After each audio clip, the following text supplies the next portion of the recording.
Oyez, oyez, oyez. The Honorable Court of Appeals for the 3rd District of the State of Texas, sitting in Austin, is now in session. Thank you. Y'all may be seated. Good morning. Good morning.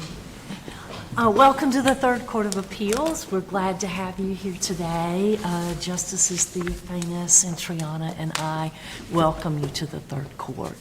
The case that we have in front of us today is 0323735 CV Design Tech Homes of Texas LLC versus John Simmons, and I apologize if I mispronounce this name, Vashti Simmons.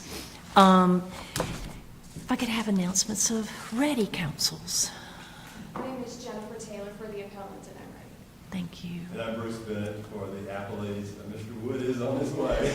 We're ready to go forward. I understand it. And even if Mr. Woods comes in during the argument, or whatever y'all choose to do, will be fine. Good, I appreciate it. Thank you. All right, thank you so much. Councils, as you know, we are, and also good morning, Mr. Morgan. It's good to see you today. Good to have you here.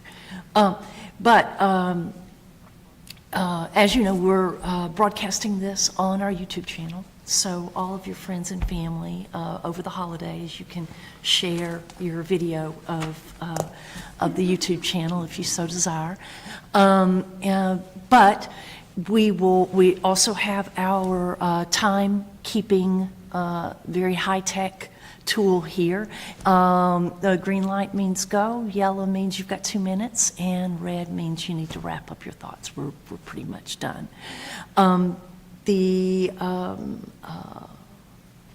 think that's all. I know that for Mr. Bennett, if y'all decide to separate it, it's 13 and 7 on your side. But we'll typically go with 15 for you all and reserve 5 for rebuttal. Okay, fabulous. Then with that, Ms. Taylor, you may proceed.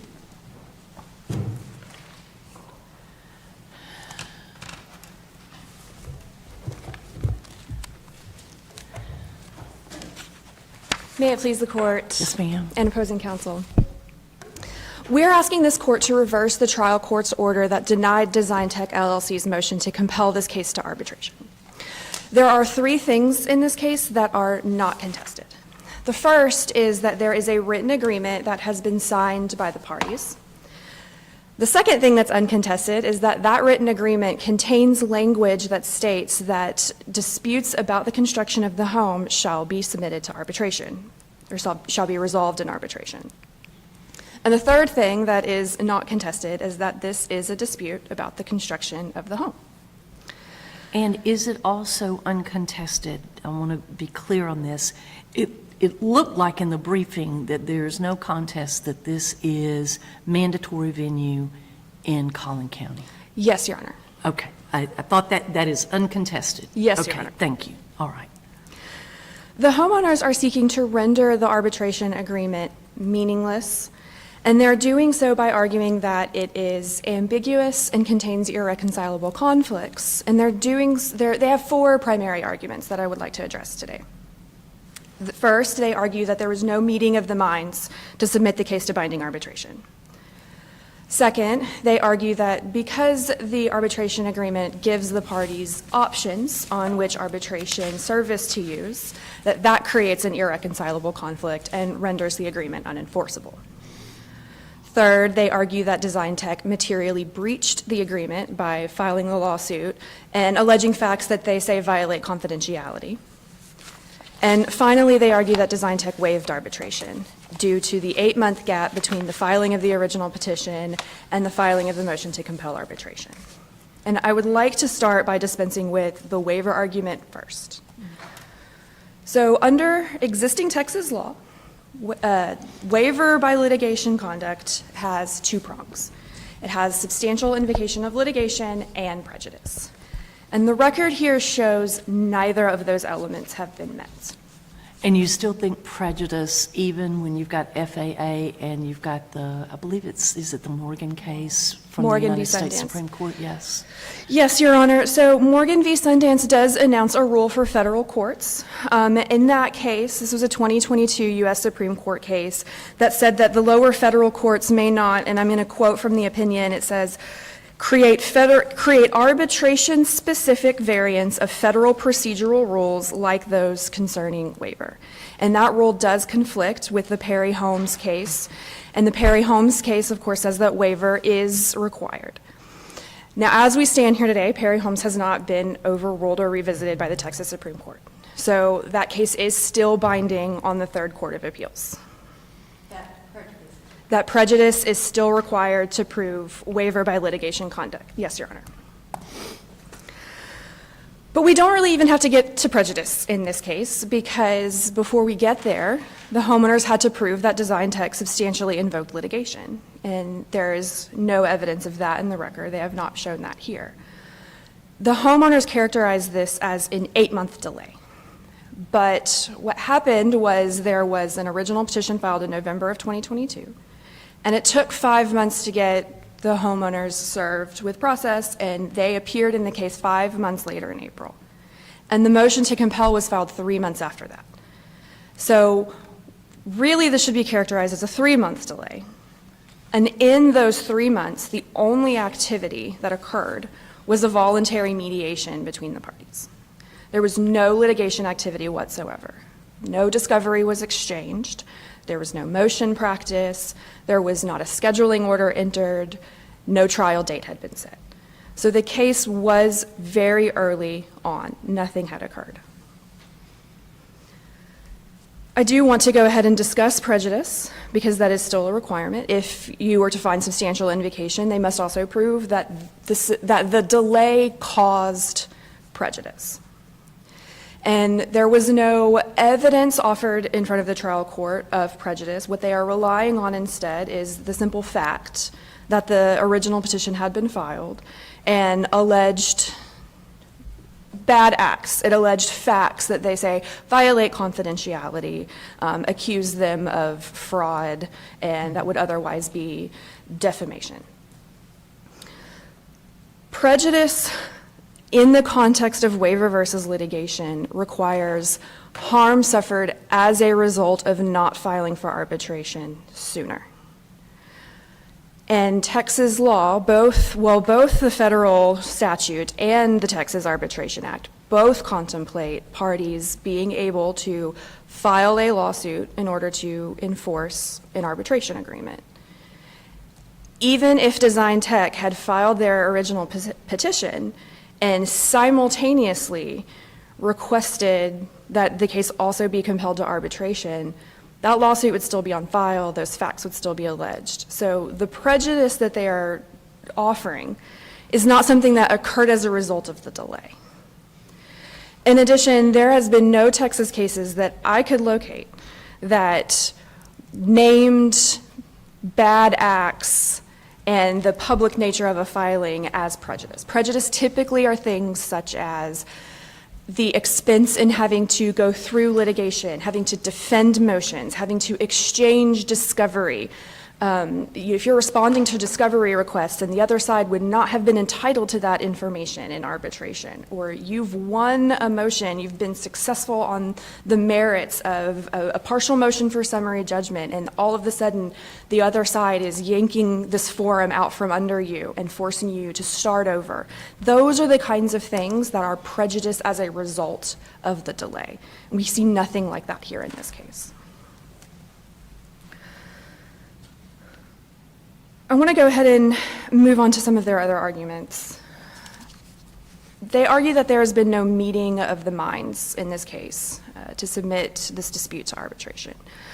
But that argument is belied by the language of the arbitration agreement itself. So I want to read to you a couple of provisions. This is going to be on page 91 of the clerk's record.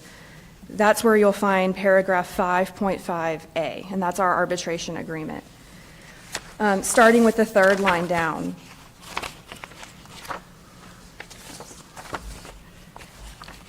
Go ahead. Okay, starting with the third line down, It says that disputes such as this one shall be resolved in accordance with and by following the dispute resolution guidelines set forth in the, and then it names the ACES warranty, the Federal Arbitration Act, and/or the Texas Arbitration Act.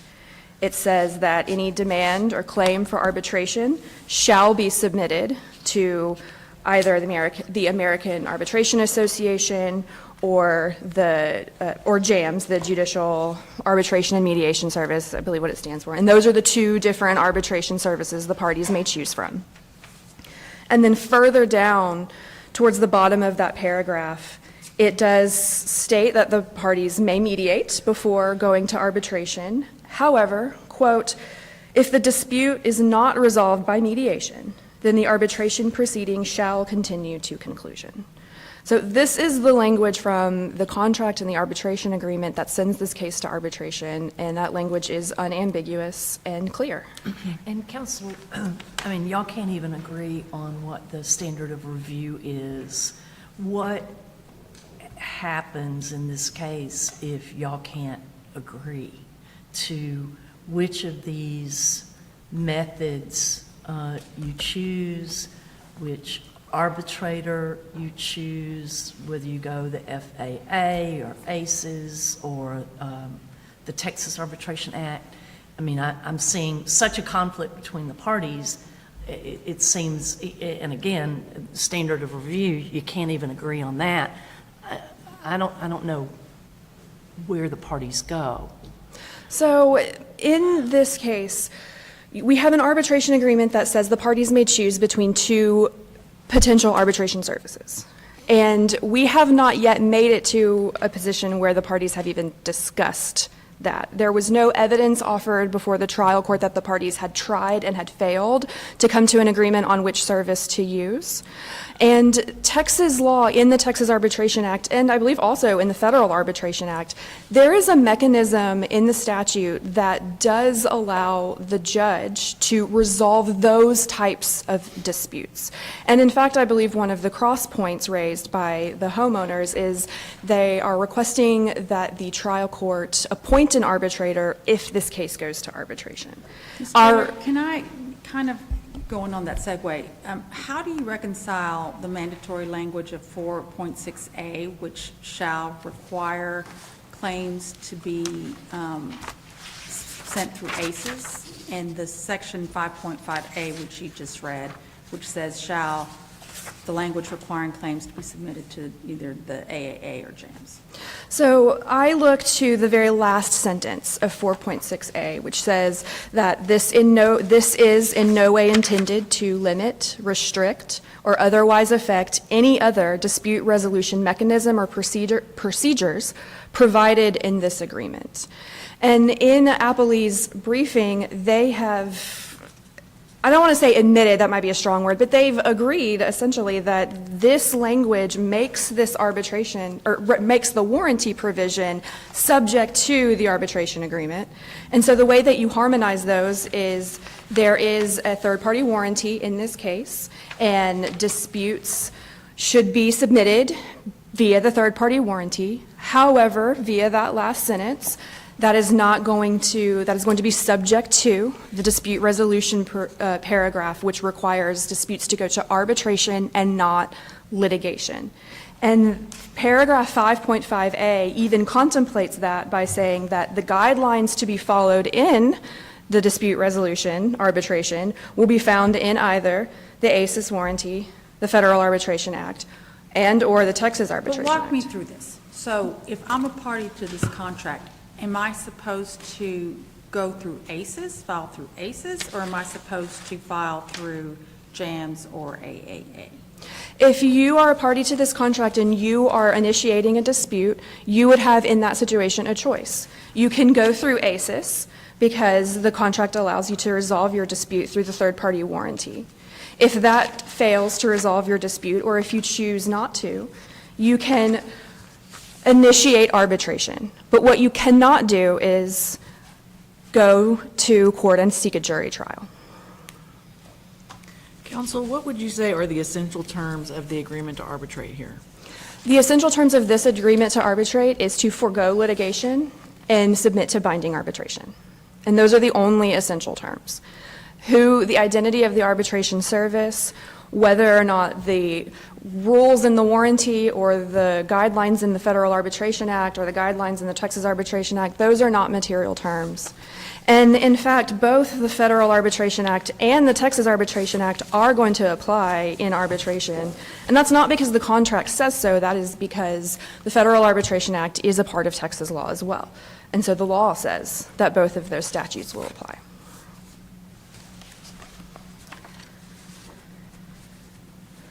And to further discuss some of the ambiguity arguments, there was additionally an argument made about the word and or. And just to kind of briefly touch on that, the word and or is not going to invalidate the entire contract. It is simply an acknowledgement of the fact that, as I said, if you are resolving the dispute via a third-party warranty, and under the warranty that's, you make your warranty ticket, someone comes out and looks at the home, they inspect it, you see if you can resolve it that way, more informally, or you send it to a more formal binding arbitration. And depending on where you're at, which stage you're in, then different guidelines may be applicable. And that is simply the contract's acknowledgement of that. I see that I am almost out of time, so I'm going to quickly discuss material breach. The homeowners have claimed that Design Tech has materially breached the contract by filing suit and alleging that they committed bad acts. Again, I briefly mentioned this before, but there's no Texas cases that we've been able to find that have excused a party from arbitration for this reason. And in fact, there are many cases on waiver law that state that filing a lawsuit in and of itself is never going to be enough to waive litigation. And so the homeowners' theory, their material breach theory that they are offering is in conflict with waiver law. We are asking this court to view this issue under the rules of waiver, not the rules of material breach.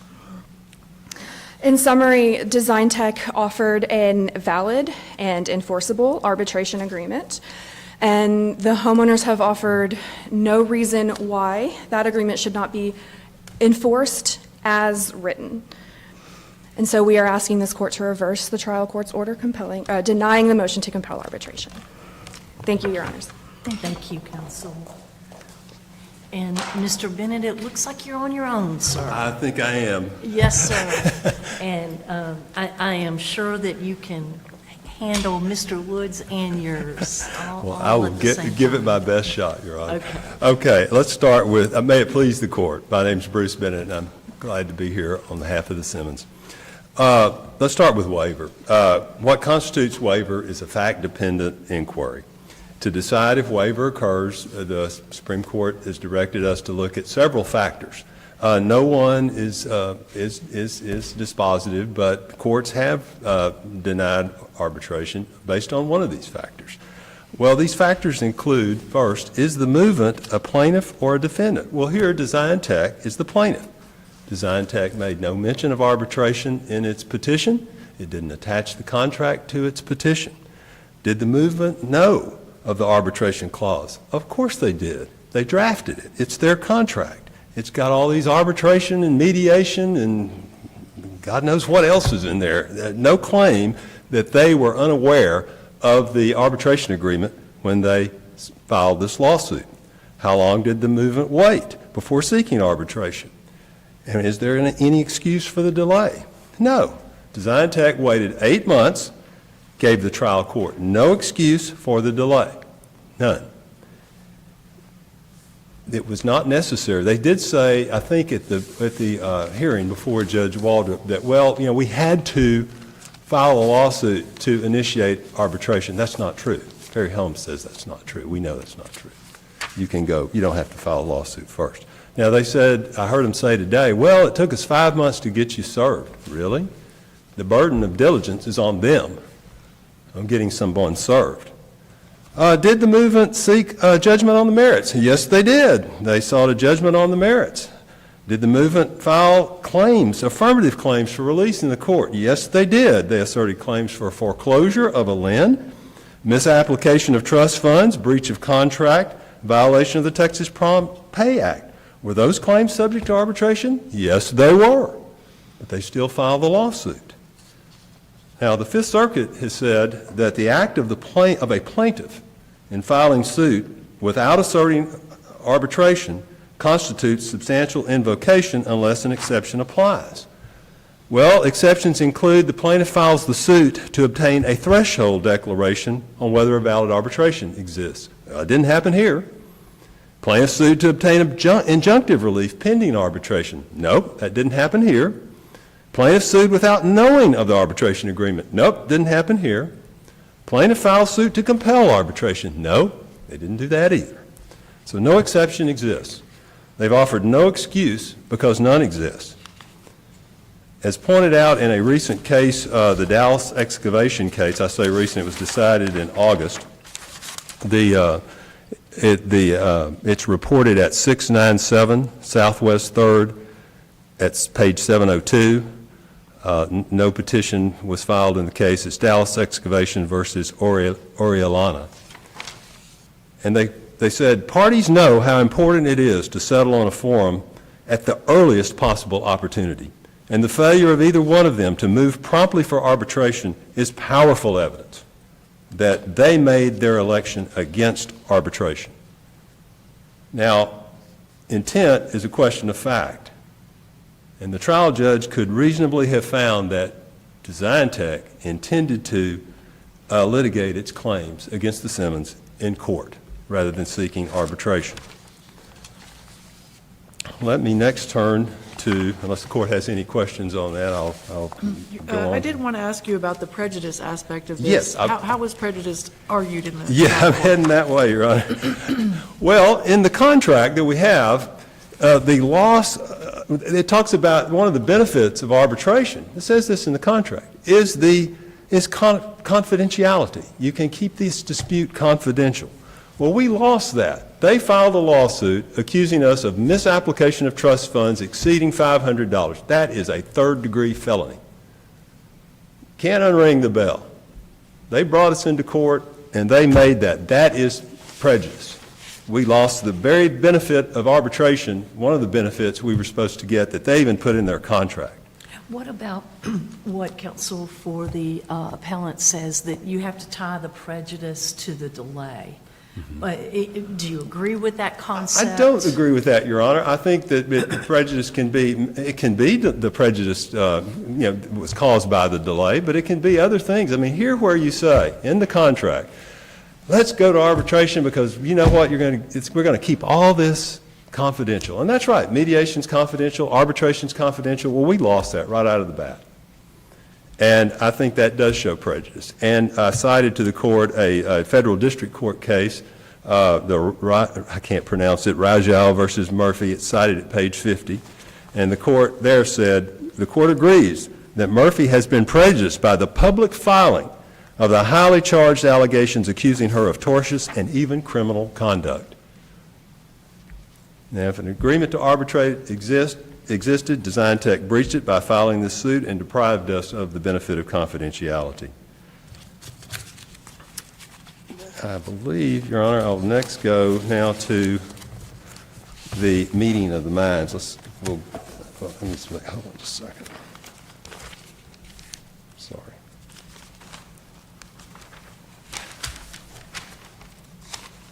Okay, meeting of the minds. Whether there was a meeting of the minds is a fact issue. And here, they did not request findings of fact and conclusions of law, so it is implied that Judge Waldrop found there was no meeting of the minds. And Chief Justice asked a good question. Who chooses? We've got all these various mechanisms. The agreement incorporates any other dispute resolution mechanism under applicable law. Well, that gets us into Chapter 151, where you have many trials and all these things that could have happened. Who chooses? Well, there is no way to choose. The agreement does not prioritize which one takes precedence over the other. There's nothing in the agreement that gives them the exclusive right, Designtech the exclusive right to choose what form of alternative dispute resolution we're going to proceed and what procedures and what mechanisms and guidelines are going to be used. They don't have that right. The agreement doesn't give that right. So counsel, if this had gone a different direction and they had chosen not to file a lawsuit but had sought arbitration, let's say, utilizing jams. Right. How would the fight, would there have been a lawsuit by your clients in the trial court saying they can't choose? How would it have? I guess we would have had to practically come into occurred? court on that to get that determination from Okay. the trial judge, would be my guess. Had they gone that route, we would have said, no, wait a minute, we would have preferred another way. Okay. Or we could have said, look, when you look at all of it, and you look at and you try to reconcile all these different provisions, what I think it showed was there was an agreement to agree after a dispute arose that we'll decide all these things, Your Honor, just what you were raising. Those will be that. But there is no pre-dispute agreement to go to binding arbitration. And the practical construction of the parties was, we can go to the court. They went to court. We went to court. And only then did they say, oh, wait a minute, now we want to go to arbitration. But this agreement, the only way I could reconcile it, Your Honors, was that way, that there is no pre-dispute agreement to binding arbitration. Once the dispute arises, the parties are supposed to try to agree on a mechanism. Mr. Brennan, can we move to what I had asked Ms. Taylor about? Yes, Your Honor. Y'all are arguing that 4.6A and 5.5A are inconsistent, but what is your response to Ms. Taylor's position that you can go through ACES and third-party warranty, and if that doesn't work, then you can go ahead and file arbitration with either AAA or JAMS? Well, the problem we have with it, Your Honor, is that, again, the ACES warranty relates to construction of the home. So it covers everything that's in this dispute. And it says it shall be submitted to the American Construction and Education Services, ACES, for administration and resolution. And then it does have the exception that was pointed out. And you go down to 5.5A, and it says, well, this shall be resolved in accordance with one of the following guidelines. And you got three choices there. And then that has an exception in 5.5E, that these procedures shall in no way be construed to limit or otherwise affect any inspection and dispute resolution prescribed in any applicable statute. So, again, I don't think there is any set form on how this can go. Pre-dispute. Post-dispute, I think the parties could have come to some agreement. If they can't, they left open the option of court. They never excluded, litigation. It's not in there from their deal. It is. These are all options that they can pursue to seek dispute resolution, but they always left open the option of coming to court, and that's exactly what they did. And when you look at it, I think Judge Waldrop, again, we have to. All fact findings are implied in favor. He thought, this is one that there is no agreement to agree. And if there was a waiver here. What about y'all's letter in December sending notice that mentions arbitration, mediation and arbitration? Right. I think everyone knew it was available, but it wasn't mandatory. It wasn't binding, Your Honor. That's the key point. It's got to be, is there an agreement for binding arbitration? No, there's not. There's an agreement to consider arbitration as one of many alternative dispute resolutions, but it's not a binding agreement.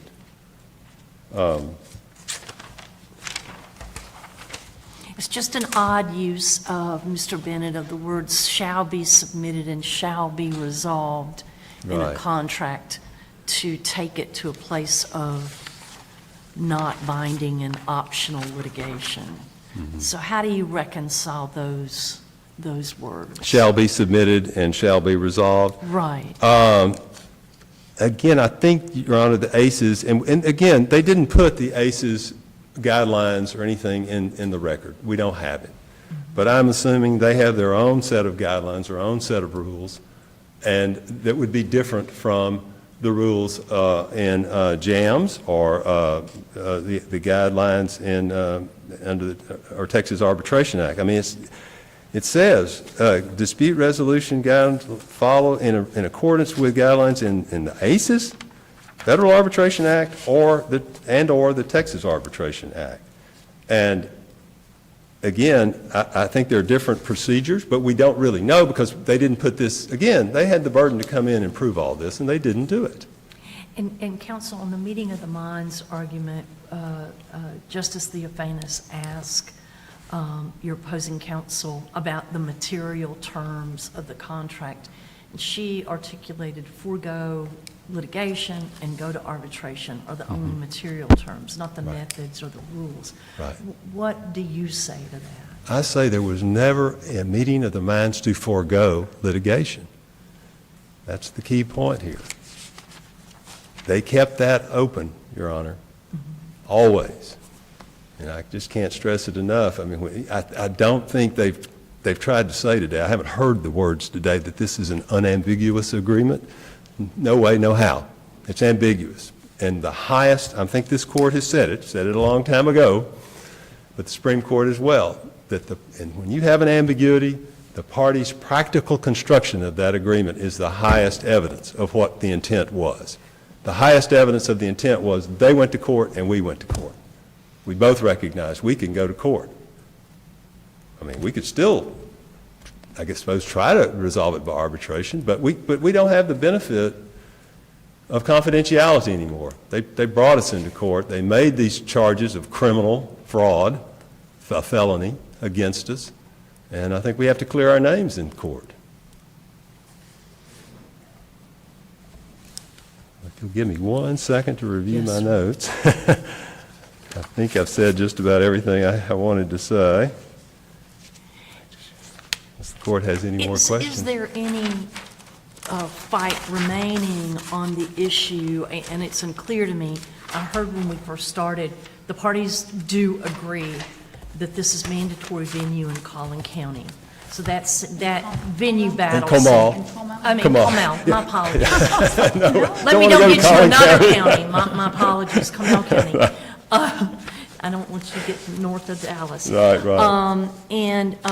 But the selection of the arbitrator. Right. If we agree that arbitration is required, what do you say about that continuing? Well, argument? yes, we would say if we have to go to some form of arbitration, then we would request that Judge Waldrop get to make that call. Given all the contradictory and inconsistent provisions in here, and there's nothing about, again, which takes priority, who gets to choose, no one has the exclusive right. We think in that situation, which we hope we don't get there, but if we do, that the judge be allowed to make that call. So unless the court has any other questions? One more question. Sure. So how important is it that we consider only arguments that were made before the trial court? Well, as my memory of appellate law is an appellee, we can make arguments that were not made at the trial court that are supported by the record, which I think we've made. I don't think we strayed from that. I believe as the appellant, they are restricted to the arguments they made before Judge Waldrop. But again, I don't think we are, as an appellee, we're not restricted in that manner. And I think everything we have said in our brief is supported by the record and is said here today. Thank you. Thank you. Thank you. Thank you, Mr. Bennett. All right. And thank you for giving the court time back. We appreciate that. All right, counsel, yes.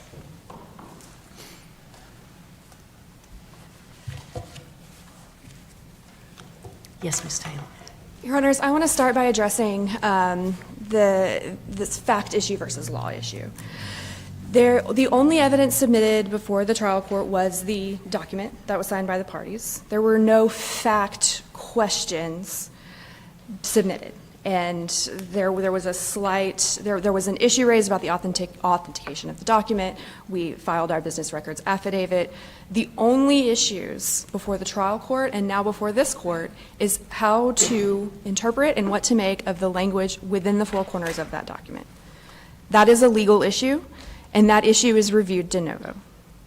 And if you look at the recent Baby Dolls versus Sotero case, whether a valid enforceable contract was created is a question of law. That is a legal question. Similar to, in the same vein of the fact versus law question, my colleague makes much of the fact that we did not attach the warranty document to our motion to compel. A couple of responses to that. The first one is that our original petition sought unpaid money damages under the contract. A warranty, a third-party warranty, addresses construction defects. Our claim was for unpaid money. That would not have been a claim that we would have made under the warranty. It was not until the counterclaim was filed that construction defects became an issue.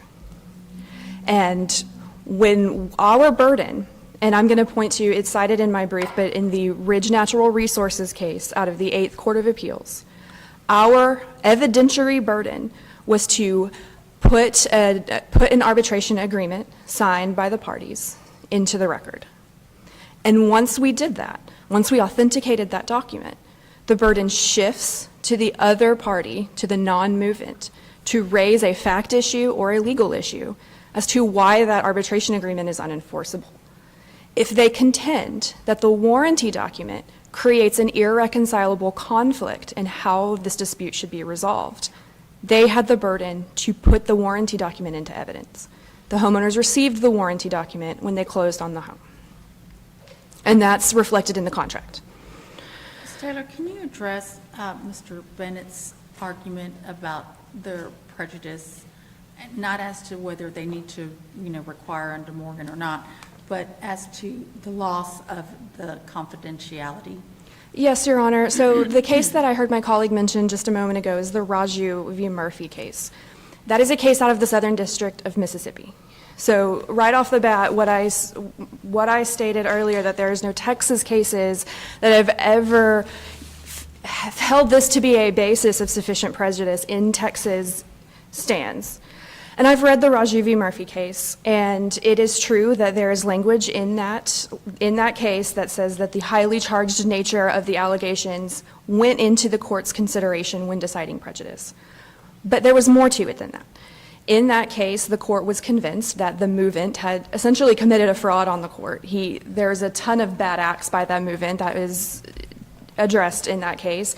In particular, the movant had lied about the non-movant's residency because he was trying to avoid diversity jurisdiction. And then once the case ended up in federal court, now he wanted to move for arbitration. He had attached the contract to his petition, but had apparently redacted the arbitration agreement out. And so there was more to that case than simply filing a lawsuit that alleged bad acts. And you also have to look at Texas law that says that in the context of waiver, filing an original petition can never be substantial invocation of litigation, that alone. And if it can never be substantial invocation of litigation, how can it also be prejudice? Texas law always ties that prejudice back to the delay. And I have about 45 seconds left, and so I do want to address my colleague's argument that the arbitration agreement does not waive trial by jury or does not state that the parties are giving up litigation. And the language of paragraph 5.5a that states that disputes shall be submitted to arbitration, shall be resolved in arbitration, that is language that gives up the right to go to court and the right to seek a trial by jury and to have a jury resolve this case. And any other construction of that agreement and the surrounding provisions would render the entirety of 5.5a meaningless, which Texas law does not allow. Thank you, Your Honors. Thank you. Thank you both for presenting the case today. And this case will be submitted, and the court's going to stand in recess. Thank you very much.